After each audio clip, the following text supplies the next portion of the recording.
And there was a statement that I mentioned that a person should not be quick to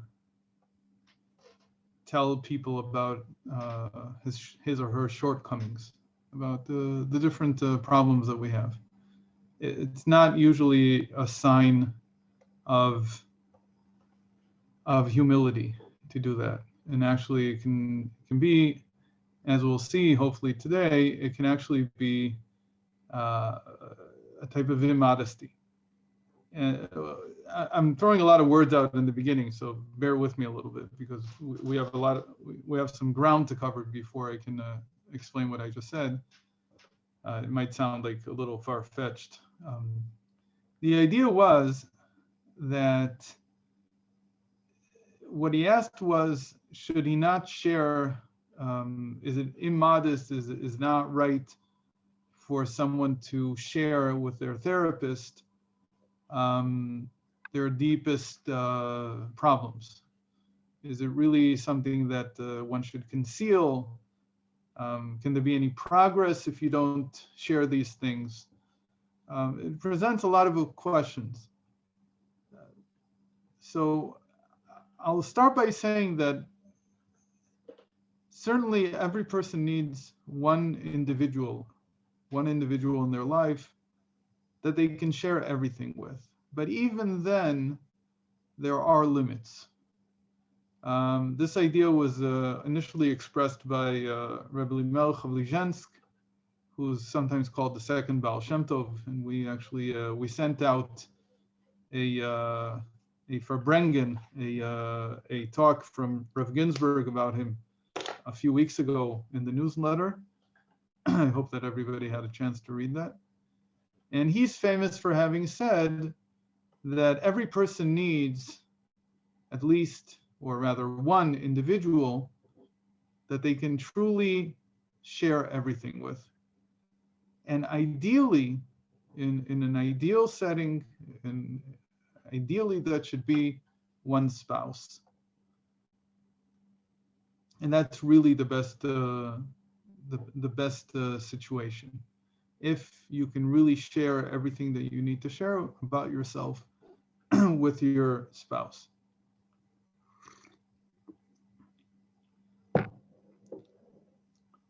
So to get into this topic about sharing and revealing and what I should tell other people about myself and what I shouldn't, sometimes people think that to be lowly, to be of the topic that we talked about last week, to be a person who doesn't hold highly of themselves, to be somebody who's humble, also means to reveal all the shortcomings. And that's basically what I spoke about last week. And I mentioned in passing that it's not such a good idea. And what I want to do today is I want to explain all this. And believe it or not, this is actually the topic of this week's Parsha. Now, it doesn't seem that way in the beginning because this week's Parsha is about a very difficult subject that's very foreign to us all. The topic of tzara'at, which is translated as leprosy, even though there's no connection between this biblical spiritual disease called tzara'at and Hansen's disease, or leprosy as it's called today, which is a bacterial infection. It's something completely different, and thank God it is almost gone from the face of the planet. Apparently there's about 210,000 people who are afflicted with it presently. Even though a lot of people carry the bacteria, a lot of people have it, but it doesn't present itself. It doesn't become the disease. So this disease that the Torah portion talks about, called tzara'at, is actually a spiritual disease. It's something very different. But hopefully as we progress, we'll be able to see that tzara'at, the spiritual disease, is very much related to being able to express things, being able to bring things out, even those things that cannot be brought out entirely, that a person can't speak about openly. And we'll get into that in the latter part of this of this evening. So what I'd like to start with actually is I want to share with you an incredible book. I think, the best book that's been written in English from Rabbi Ginzburg. It's called The Mystery of Marriage. I'm sure a lot of you have it or have seen it. My experience with it over the years has been that I myself have not read all of it. And every time that I know the book in Hebrew, and every time that I open the English volume, which is this, every time that I open it and I look for one of the topics that I'm aware that I know in Hebrew, I'm always surprised to see how well explained it is in the English. It's really a work of art. And this was written by Moshe Vishnevsky. You may know him as he calls himself, I guess, the editor of the Kahot, the Chabad Chumash.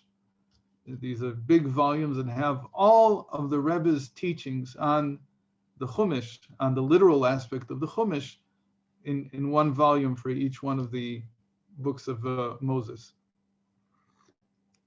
And I can tell you that it is a phenomenal achievement to have been able to put that together. And Moshe Vishnevsky did that after he left Galinai, and he did that over the course of 10 years. And I think it's one of the most incredible works in the Jewish library today.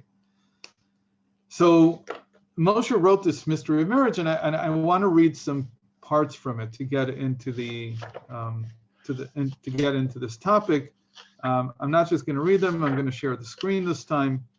Hopefully it'll work this time. And so if you don't have the book, if you have the book, just turn to page 195. If you don't have it, so I'm going to share the screen now.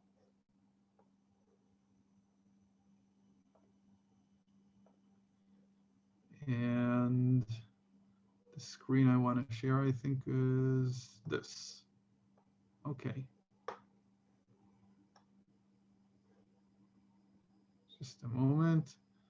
I still need to be able to see that people are coming in, and for some reason, I'm the one who's admitting them. In any case, sharing. Trusted friends. Sharing. Of course, spouses must learn not only how to avoid conflict, but how to be each other's truest friends. Like I said, the ideal state is one in which our spouse is the person that we share everything with, that we have a true friend. They must be able to approach one another with their most intimate thoughts, hopes, and fears, and be assured that they will find an open ear and heart. This includes sharing their weaknesses and faults with each other, meaning revealing what my shortcomings are, what my problems are. Although most people are loath to bear the less appealing aspects of themselves to anyone, least of all their spouse, it is here that the depth of a couple's relationship and their ability to understand each other is truly shown. Again, this is not something that happens overnight. It's not something that I think that one of the misleading representations of marriage and of relationships that we find in popular culture is that somehow you can come to this place just by getting married or just by being intimate together. And that's not true. It sometimes takes years upon years until one can tell the other the deepest and most intimate, not just thoughts, but like he said here, the fears, the shortcomings, the problems that we have. Anxiety about sharing private and personal concerns generally stems from insecurity. One fears that an honest revelation of facts and feelings will be met by rejection or loss of respect, or perhaps be used against him later, him or her.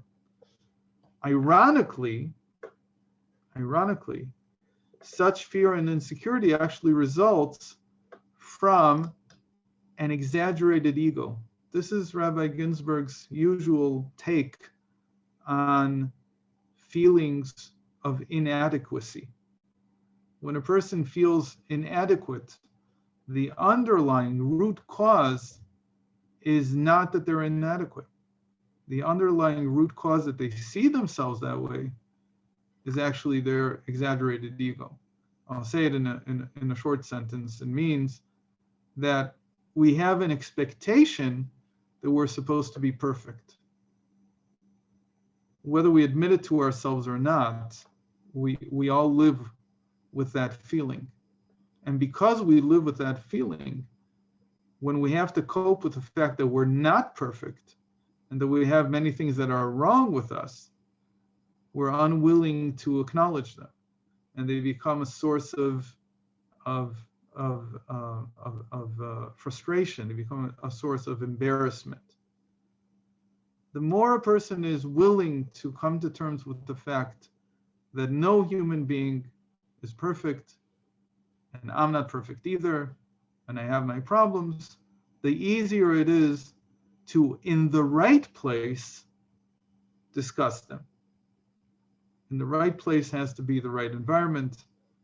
It could be in a therapeutic setting, but again, ideally, it's in the marriage relationship. So one is so concerned about one's self-image, a very strong word, that he is reluctant to endanger it by exposing weaknesses or shortcomings. His inferiority complex is a result, actually, of a deeper superiority complex.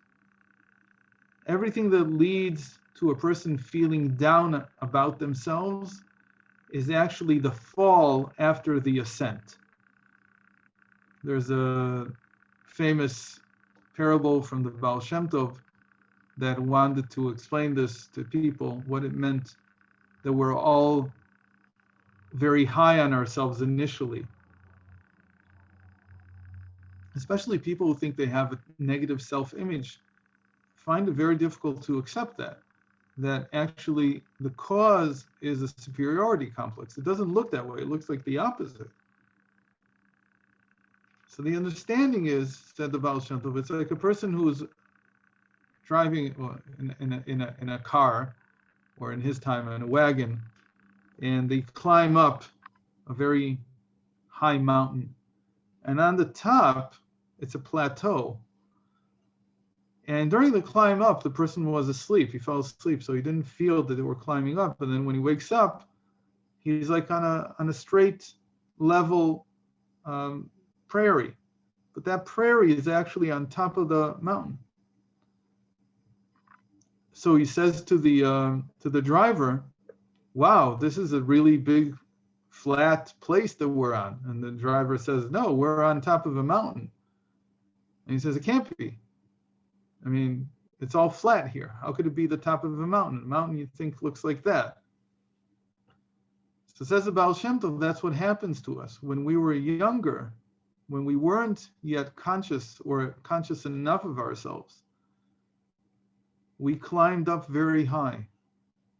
And when we became conscious, we were already strongly invested in our self-image as perfect people and as very good people.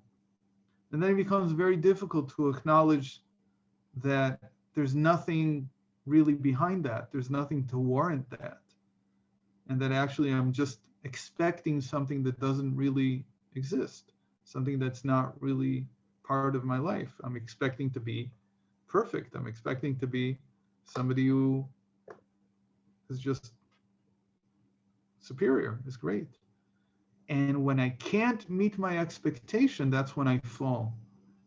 So basically, I set myself up constantly to fall and feel embarrassed and feel reluctant to share my problems with anybody because it causes me great pain to realize the truth. So that's a deep insight into almost everybody's feelings of inferiority or of being an imposter. There's a lot of things that go with this together. And they come from a very unconscious place where we actually feel superior and not inferior. So this is particularly true with concerns about marital relations. Sharing insecurities with one spouse reflects the depth of the relationship, meaning the ability to share insecurities is a reflection of the depth of the relationship. If sensual gratification is the sole basis of the couple's bond, any exposure of weakness regarding one spouse's ability to satisfy the other potentially undermines the whole relationship. The other partner could just justifiably withdraw rather than support and encourage his troubled spouse. But when a husband and wife are good and trusted friends, there is nothing to fear from self-disclosure. Either can confide knowing that the other will be accepting and offer loving counsel. In such a context, one can view one's weaknesses as challenges dealt him by divine providence rather than as threats to his self-image and integrity. And that's the key point. So obviously he's describing a very ideal situation, but just because it's ideal doesn't mean that we shouldn't strive for it. Meaning that this is still a roadmap, even though it's very ideal. And in a certain sense, when this doesn't work, when you try to confide in your spouse, or if it's not in the marital setting, maybe it's in a therapeutic setting, which is not as good, but maybe that's as good as we have. And if you try to confide and what you're met with is not loving counsel, but rather some kind of rebuke or some kind of frustration with you, that tends to make you not want to share. But then that's where the real test comes. Can you get over that feeling that you're not encouraged, you're not welcome to share, and to see it only as a temporary setback? That's the main thing in every relationship. Then maybe now I can't be heard, but that may mean that it's not time yet to share this.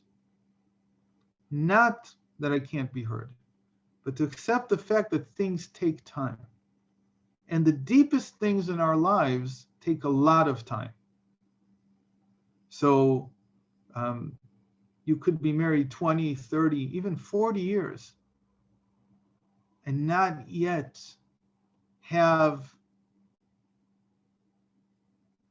the ability to share something that's very deep.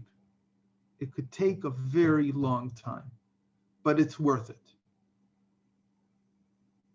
Okay, so what I mentioned last week was that you shouldn't jump at every opportunity to share your weaknesses, because a lot of times your partner is not able yet to hear it. And that doesn't mean that they're not a good partner, and doesn't mean that your relationship is not good. It just means that it still has a ways to go, that there still needs to be more developed before certain parts of us can be expressed. And that's something that people need to learn, which is patience in every relationship, but also patience in revealing myself.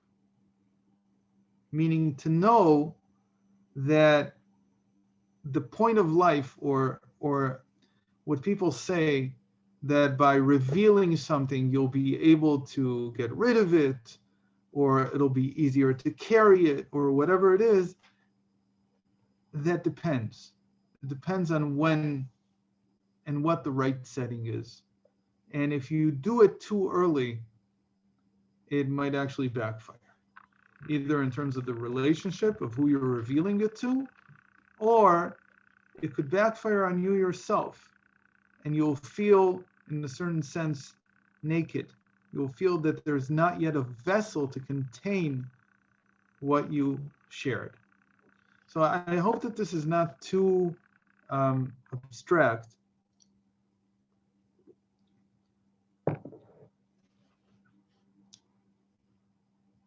One of the first ideas that comes to mind is, what if you suffer from, kleptomania? Let's take that as an example. There are people that suffer from kleptomania. Kleptomania basically means an inability or a drive that cannot be controlled to steal.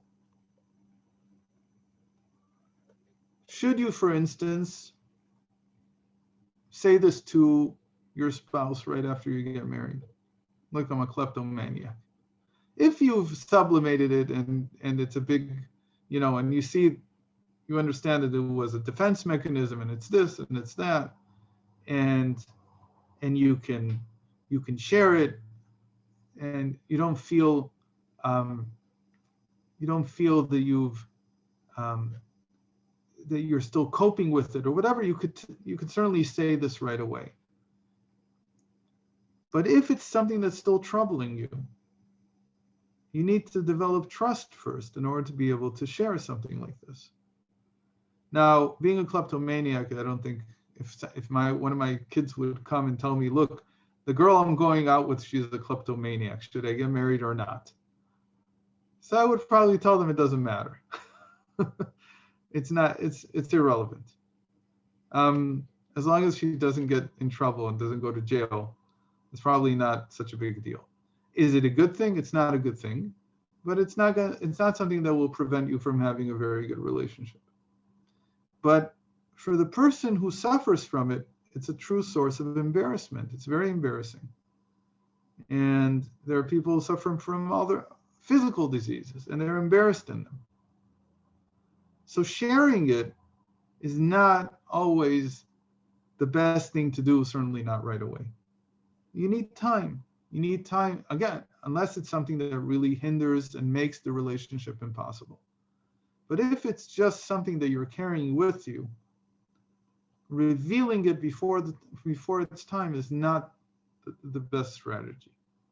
And you have to carefully measure. And actually, the fact that your partner can accept you and listen and offer encouragement, and like he says here, love, to these weaknesses is a good sign that you're on your way to dealing with it properly.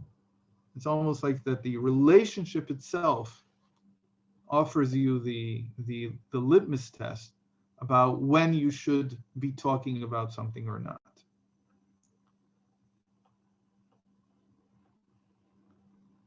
Before I continue with the next part, which is a little bit more difficult and it's not so, I think is not so easy to swallow. I'd like to mention that that's part of what Sarat is about, what this disease that the Torah talks about in this week's Parsha is about. The disease that's talked about is, as explained in Hasidic writings and in Kabbalah, is actually a disease of very perfect people. It doesn't happen to normal people. You have to be a consummate righteous individual for it to happen to you. And basically what this disease does is it expresses something that you can't express yourself. In other words, this disease comes about when there's a lack of respect and love for other people. That's its source. That's its reason. So this leprosy has nothing to do with the bacteria. It has nothing to do with being infected. It's something that happens to you and presents itself externally so that you can see that something is wrong in your subconscious. Meaning somewhere in your subconscious, there's still something that's not right. And again, this is for a very rectified individual. It's not for a regular person. Every regular person has a lot of issues in their subconscious, and they don't get this leprosy. This is really to help somebody who could not find that on their own. Or, as we'll see, even if they knew about it, they wouldn't say anything about it. I'll give an example. The best example is the example in the Torah. The Torah says that Miriam and Aaron were talking about Moshe. And Miriam said to Aaron, is it only Moshe that God spoke to? God speaks also to me and you, Miriam and Aaron. They're also prophets. And yet, Moshe left his wife because he's so holy, he's so removed from the world because he has to be attuned to the prophecy at every moment, so he can't be with his wife at all. And you and I, says Miriam to Aaron, we remained with our spouses. What was and then she became afflicted with this tzarat, with this leprosy. What was the problem in what she said? The usual understanding is, why did you talk about your brother? You don't know how holy he is. Everything he did because God told him to do. God told him to leave his wife because he couldn't receive prophecy at every moment if he was married. But there's something deeper. Miriam didn't only talk about Moshe, she also talked about herself. That's the key. The individual who is truly rectified, who is truly seeking a path of righteousness, doesn't talk about themselves. The fact that she suddenly talked about herself, even though she was only doing it in order to compare to Moshe. And again, everybody says that's where she said slander, because she said Moshe should not have left his wife. You and I, Aaron, we didn't leave our husbands. We didn't leave our spouses. But the depth of it is really, why are you even concerned, or why are you even bringing an example from yourself? Since when do you know yourself that well? Again, this sounds, maybe in the beginning, I said it's a little hard to swallow, but this is where we're going with this. True modesty, as we'll see, is an ability to not feel myself at all, not to be interested in where I am, to accept the fact that I live in the world without the need for self-reflection in the sense of talking about myself. I want to show you how deep this goes, okay? Because this is really, I think, one of the highest, we see this in certain people. By the way, it's not an unattainable level. There are people that never talk about themselves. Not only will they not talk about other people, but they won't talk about themselves. And again, not because they're embarrassed or because they're afraid. They don't talk about themselves because they don't feel the need to. They can, in a certain sense, see themselves as transparent. Transparent to what? We'll see in a moment. But Miriam's fault here, if you want, again, it's not a fault in the sense of a sin. It's a fault in the sense of you didn't know that you still were hung up on yourself. You didn't realize that you were still important in your own eyes, that you still carried special value in your own eyes. And because of that, you got the leprosy in order to become transparent again, in order to see your skin, to see that you're not transparent. So to explain this, we're going to turn to a chapter that I'm almost certain that anybody who's read this book, The Mystery of Marriage, has probably not read. It's a really difficult chapter, but it's worth it. It's really worth it. And I'm going to try to quickly look at it. And it's really what gave the book its name. The 15th chapter, and 15 is especially related now to this year. I won't get into the reason right now. And it's called Modesty and Mystery. Now, I highly recommend that you watch any of Manis Friedman's classes on modesty in marriage, what it means, and why you can't cultivate a good relationship without modesty. Now, as much as this is true for marriage, it's also true to a large degree to any relationship. In every relationship, there has to be modesty, and there has to be a sense of mystery, some mystery. I mean, this is something that maybe you pick up as you get older, but the things that are left unsaid are sometimes more important than the things that are said. And sometimes you can have a whole conversation with silence. It doesn't always mean that to connect you have to reveal everything. Intimacy doesn't necessarily come from revealing things. Sometimes it does, sometimes it's needed, but I want to impress on us that there's a completely other side to relationships in general, and especially the marital relationship, which is predicated on modesty and mystery, and not everything being said. They used to call this romance, right? But romance, nobody knows what that means anymore. So I don't know if modesty and mystery are things that we know, but I think that the words maybe are a little bit closer. So the sages say like this: the splendor of Torah is wisdom.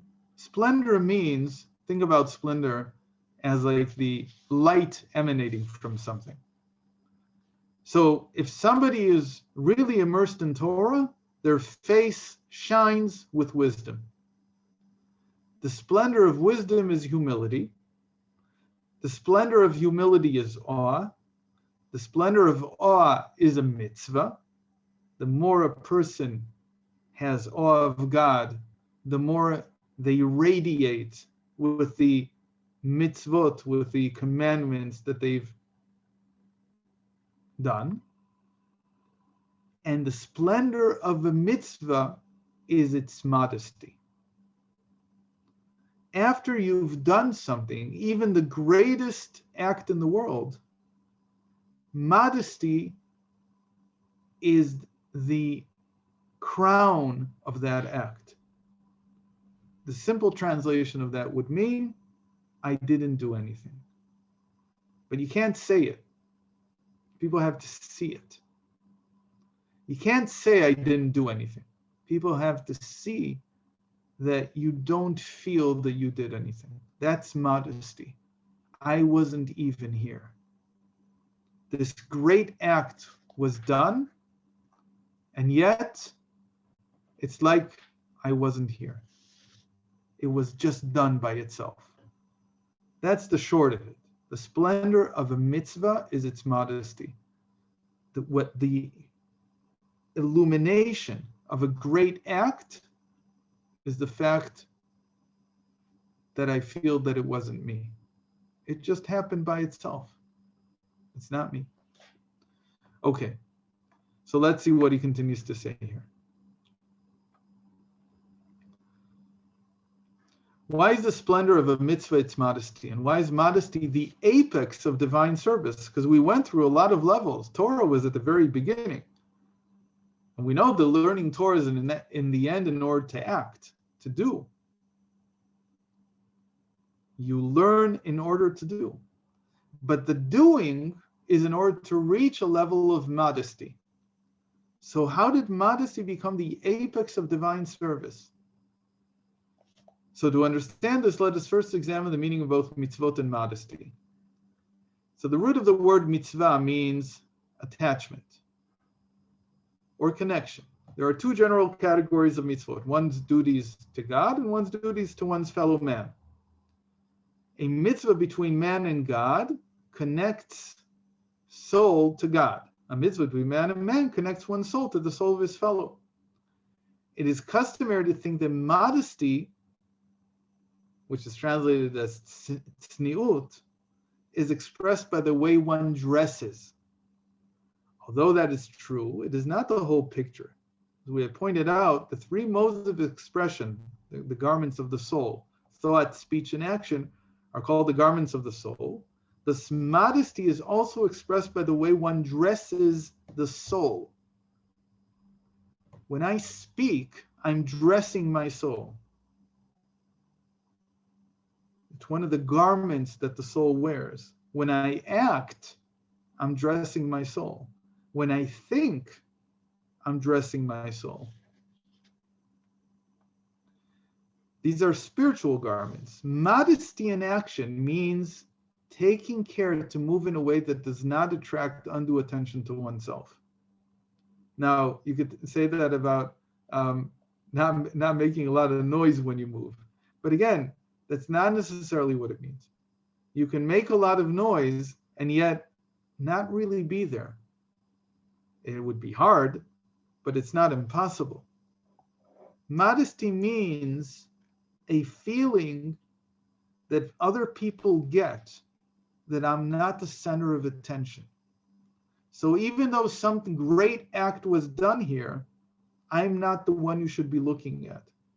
You should be looking at the act, not at me. Modesty in speech means taking care not to overtly refer to oneself, whether in pride or in scorn. When a person is talking about themselves, that's a lack of modesty in speech. That's what we said that Miriam did. She didn't only speak about Moshe Rabbeinu. She spoke about herself. The leprosy, as much as it was a problem that was the result of her saying something that was somewhat detrimental to Moshe, her brother, it was also caused by the fact that she referred to herself. A person at that level is supposed to be modest. And if they're not, then it's almost a loving kindness. And that's how it's described by the Arizal in Kabbalah, that it's a loving kindness that God gives them and shows them that there's something wrong with their garments of the soul. The skin is like a garment of the soul also. Modesty in thought means not exaggerating one's self-image in his own mind. It means also not thinking so much about my self-image. So modesty is almost like concealing myself.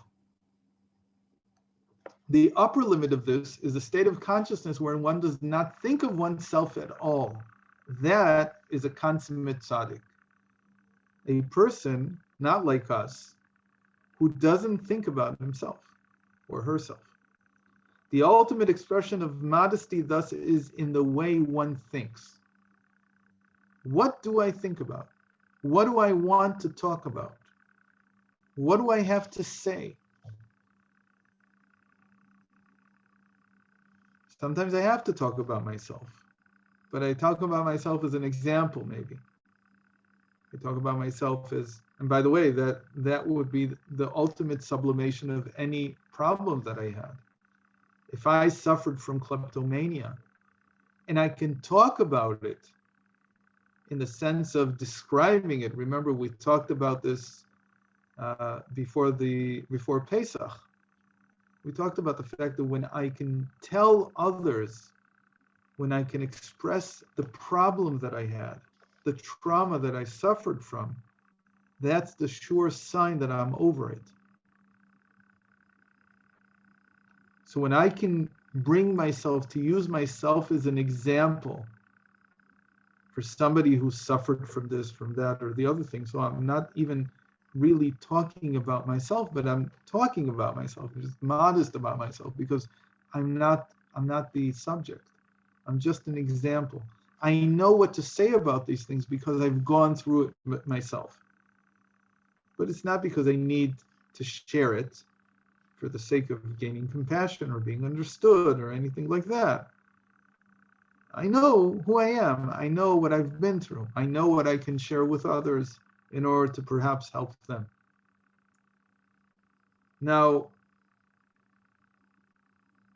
in any kind of relationship, what this is saying is that what is not said, what a person does not share about themselves, can actually be a sign of their modesty. Not because they're afraid of not being understood, not because they're afraid of being scorned or of being criticized, but because to talk about myself in a certain sense is not modest. The negation of self-focus that characterizes modesty, however, is not something one deliberately imposes on his way of thinking. You can't do it. You can't decide not to talk about yourself. In other words, you can be not talking about yourself, and yet everybody understands that you're the most important thing that you're talking about. And you could completely talk about yourself, and everybody feels that you're not talking about yourself at all. It's not something that's done by deliberation. You don't do it you can't force yourself. It's not whether you actually do or don't talk about yourself. It's something different. The deliberate attempt to nullify one's self-orientation, meaning talking about oneself and seeing oneself as the center, is an act of humility. That's what it's called. It's called humility. It's not called modesty. And that's good. Every person should be humble. I shouldn't take up all the space wherever I go in. And when I enter a room, it shouldn't be clear that I entered the room. That's not being humble. Toby, you wanted to say something, but it's got to be short because we're not going to finish if it's a long question. So I guess, I don't know if you can open it. Let me see. Okay, you can open your speaker. Toby? No, I had a question. Can you hear me? Yes. Can you hear me? Yes, we can. Okay, good. No, I had a question earlier about, you're talking about this very high level of modesty, which is preceded by humility. I'm just wondering about like all of the work that comes before that, whether we can you skip levels, or whether, you know what I'm saying? Like there's a voda that's described in Hasidus, in the Tanya, or in Chavod Alephavod, and I'm just wondering if the short answer is that all of us can attain some level of modesty, but it won't be the highest level of modesty. Okay? That all of us can attain some level of it. Otherwise, we wouldn't be talking about this. But the highest levels are really for the consummate righteous people. Really for a different type of person than the type that we are. But every person can strive to some level of this. And it takes time. It's not something that happens overnight. But whenever we discuss anything in Torah, I always feel that it's crucial to describe the full gamut of the human experience. Because I may know about myself that I'm not a righteous individual, but I don't know what somebody else is. And it could be that somebody else will gain tremendously from knowing that this is a goal, that this is actually something that is attainable by certain people. And it's not attainable by others, but that's okay. Some people will get to this level, some people will get to that level. But I think I always do this. I always try to show the full spectrum of possibilities. And so it's true that in many settings, you should be interested in revealing yourself. But people should know that the highest level of rectification is when I don't need to reveal myself anymore. I'm simply beyond it. By the way, we're all going to reach that at some point. When you pass away, it's sort of like that saying, you've reached the level you can be really humble. You're so humble that you're modest now. You're so modest, nobody's going to see you anymore. That's one way of thinking of it. It's not that you don't exist anymore. Of course you exist. But you're modest now. You won't be seen by others. And so, in a certain sense, there are people who attain that level even in their life. They don't have to wait until they reach their passing. They can actually do it in life. Okay, so I hope that that answers part of it, at least. And let's continue a little bit more. So now, here's where this gets, I think, really interesting.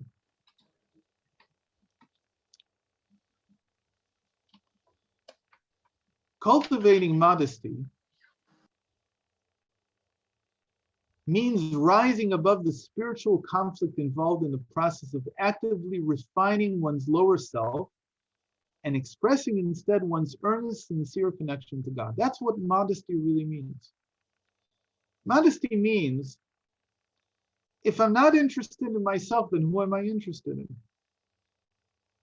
I talked a lot last time about the fact that we may have a very limited image of what God is. And usually we think about God as somebody who wants something from me, or is going to punish me, or anything like that, which is true to a certain extent. But it misses the fact that godliness is goodness. And it misses the fact that we're all in love with the good. We all love the goodness. So can I be so engrossed in doing good that I just don't think about myself? That's modesty. I mentioned before the idea that the splendor of a mitzvah, the splendor of a good deed, the light that illuminates, that comes out of it, is modesty. What does that mean? It means that a person is so engrossed in doing goodness that they simply don't feel the need to experience themselves. All they want is the good. All they want is to attain the good, is to do it. If I can help somebody and pursue that with modesty, it means, by the way, that if they come and they commend me for it, they thank me for it, I don't have a problem. There's some people who, if you come and you thank them for something good that they did, they say, oh, don't thank me, thank God. But if you're pursuing it, meaning doing it out of modesty, so somebody could come to you and say, thank you very much, and you say, you're so welcome, I'm so happy I had a chance to do this. And it wouldn't feel at all like you were taking the credit for the good deed. Meaning the other person would feel that it just sort of passed through you. And you too are delighted by the fact that you had the opportunity to participate in this happening. That's modesty. It's, again, this feeling that I'm not interested in myself, I'm interested in godliness. I'm interested in that's what I'm devoted to. One's entire array of soul powers becomes oriented towards divinity. This is what is meant by transcending one's ego. So this is an incredible point that now he really gets into, and we're going to try to do in the 10 minutes that we have left, because this will really, I think, shed an incredible light on how Torah is so different from any other system that we know. What's so incredible about it? Okay. So transcending the ego and thereby cultivating modesty is an expression of the highest superconscious level of the soul. Modesty stems from faith. If you know the structure of the soul, faith is the highest level. It's called faith in Chassidus. Really, it's called the unknowable head. Why is it unknowable? So we're going to skip a little.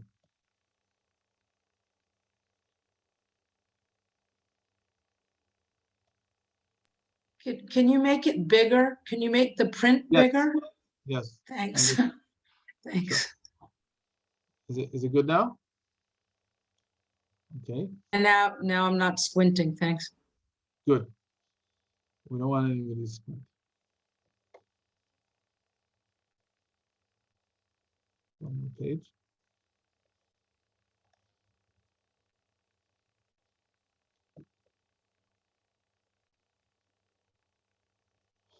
So there are 3 levels to the superconscious, and the 3rd level is called the unknowable head.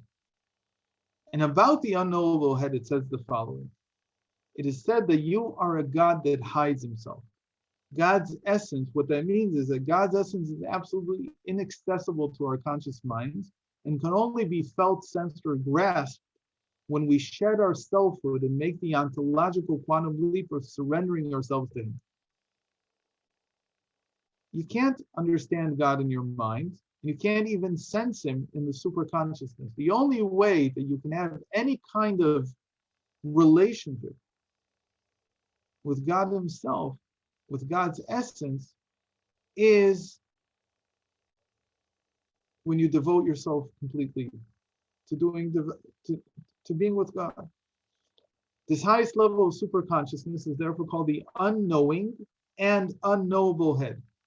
Here, the essence of the soul is unknowing because it cannot know its true object of consciousness, God, and unknowable because one's entire being is focused not on himself, and there is therefore in effect no one to be known to anyone else. Now, this is a really tough sentence, but it's the core of what we're getting at.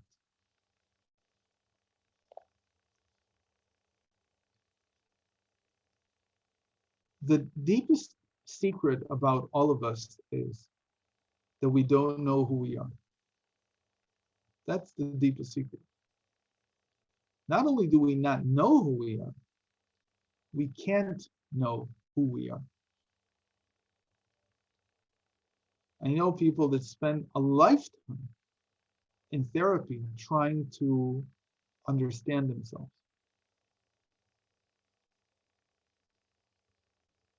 The sooner you're let in on this secret, I think the easier life becomes.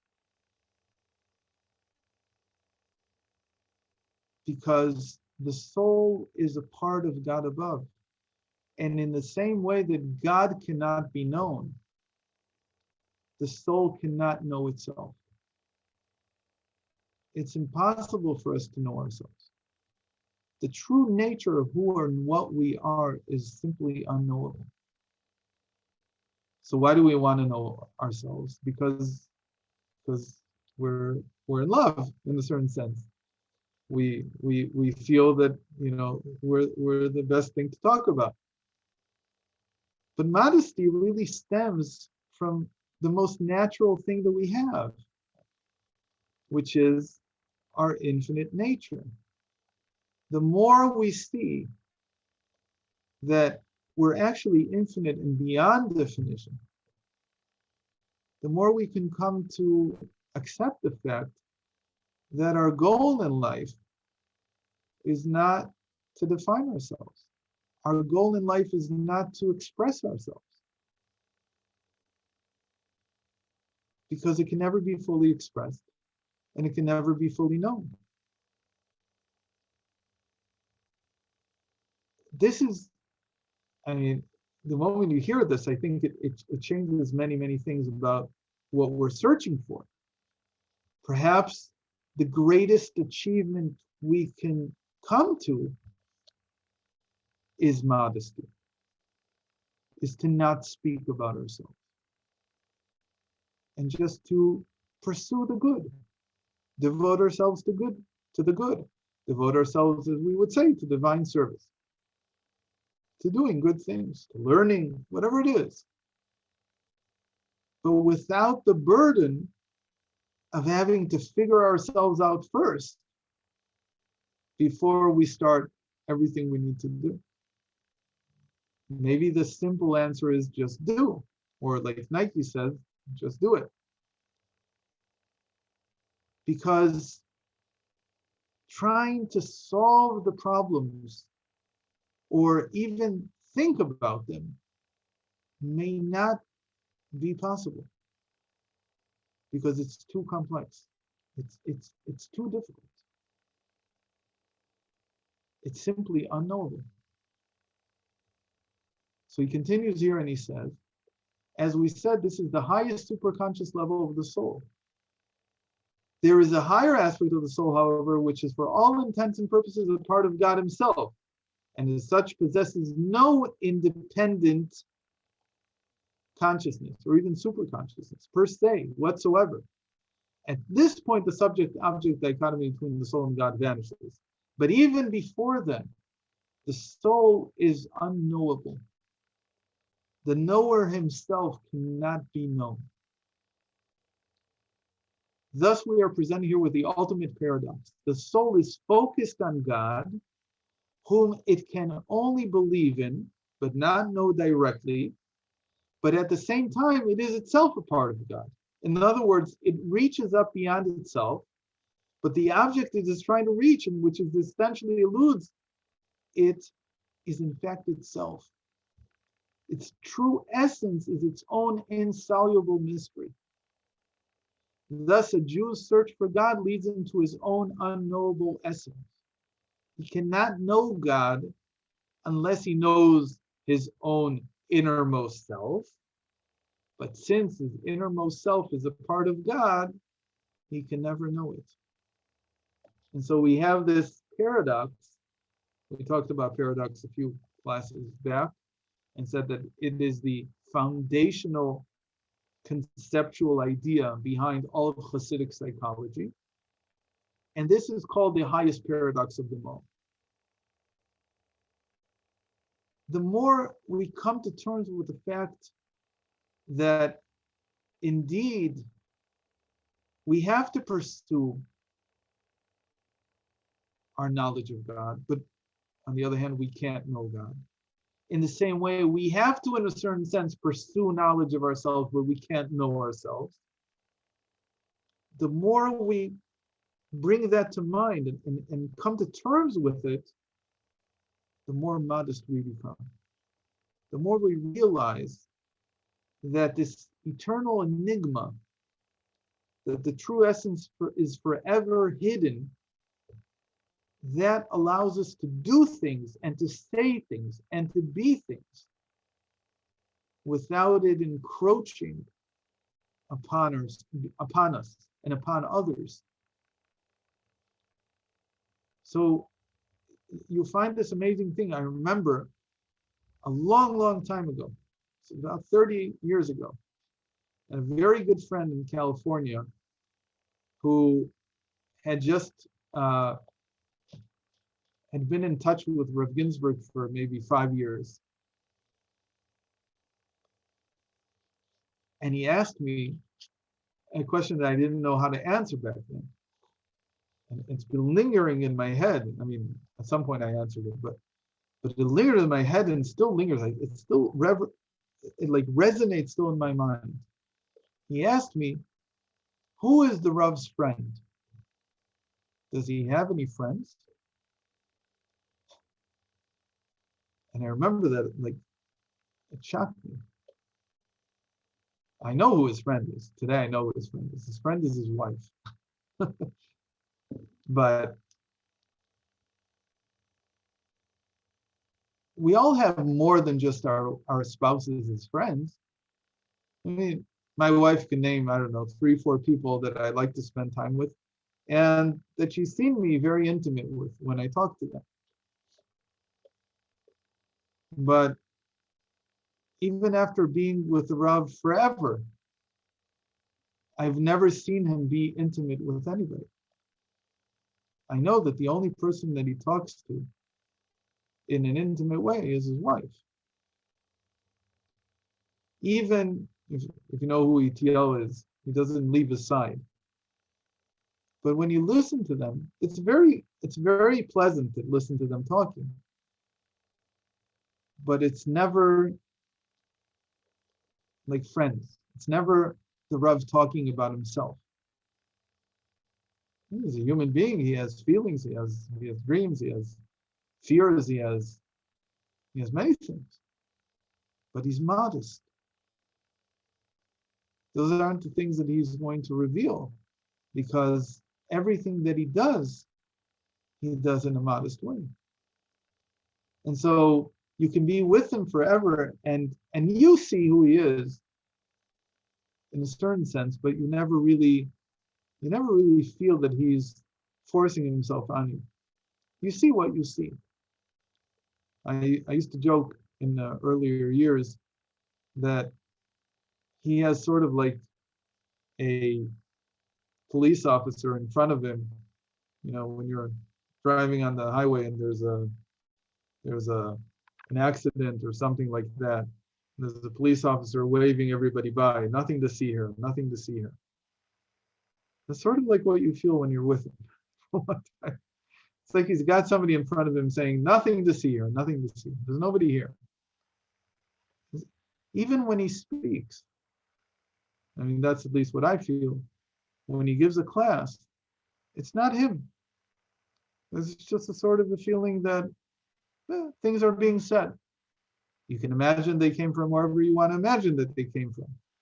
But it's not like him. It's not like he has this opinion and he's trying to convince you of it. It's not. I'm just talking. So in that sense, so to go back to the initial question, should we be revealing everything? Well, it depends on what level of modesty you're at. If you're just humble, so it could be that you'll have to reveal things. You have to feel that somebody's listening to you, that somebody's, in a certain sense, giving you validation for your existence by listening to you. But the more you come into this idea that the soul is unknowable, that I am truly unknowable, even to myself, let alone to other people, the less you feel that need to uncover things and through that to receive the validation that you need.